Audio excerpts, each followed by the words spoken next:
Amina Ziane d'Ottawa aide son frère depuis son adolescence. Mohamed Ziane, 35 ans, est atteint d'un handicap physique et mental depuis sa naissance. Il comprend ce qu'on lui dit, mais il ne peut ni s'exprimer ni marcher correctement et dépend entièrement de sa famille qui a décidé de s'occuper de lui à domicile plutôt que de l'envoyer dans une institution. Selon un rapport de Statistique Canada, 8 handicapés adultes sur 10 comptent sur l'aide des membres de la famille plutôt que celle d'un centre spécialisé.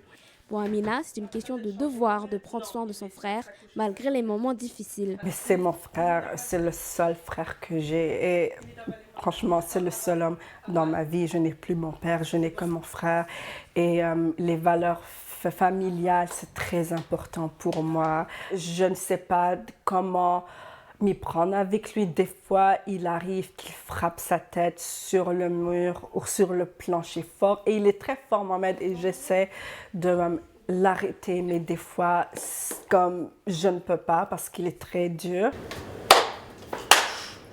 Après la mort tragique de son mari et de sa belle-sœur, Paula Ziane a pris la décision difficile il y a 2 ans de prendre soin elle-même de son fils. Elle a dû quitter son emploi de préposée dans la résidence pour personnes âgées pour mieux veiller sur lui.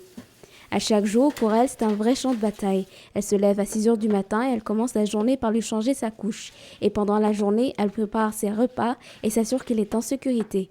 Mais pour Paula, le choix était simple, laisser son fils avec des étrangers ou le prendre dans ses bras à tous les jours. C'est mon fils. Il est heureux. Il est heureux avec nous.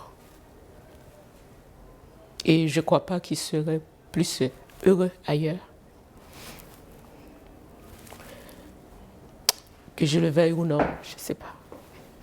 Je fais tout pour lui. En vertu du programme ontarien de soutien des personnes handicapées, Paula reçoit une aide gouvernementale de 800 $ par mois pour acheter les ressources nécessaires telles que des vêtements, des couches et la nourriture pour son fils. Ses 2 filles, Amina et Anissa, lui viennent en aide physiquement et financièrement. Alors j'ai eu beaucoup de support dans la famille. Mais ça a été un gros défi après la mort de mon mari et surtout après la mort de ma belle-sœur.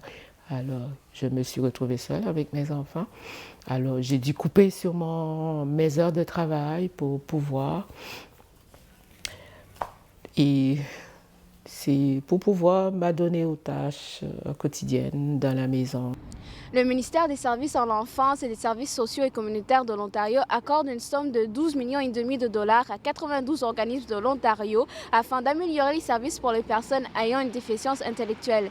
Mais pour la famille Ziane, ce n'est pas suffisant. Et on aurait aimé avoir beaucoup plus et beaucoup plus d'heures. Et c'est pas toujours facile. Mohamed, tu as déjà mangé, Mohamed? C'est décevant, c'est aussi frustrant des fois de trouver un personnel qui est qualifié. Mais il n'est pas malheureux, mon fils. Il n'est vraiment pas malheureux.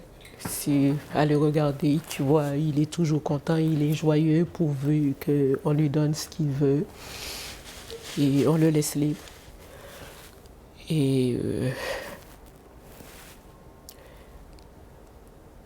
c'est ça. Aya Tremblay pour le Collège La Cité à Ottawa.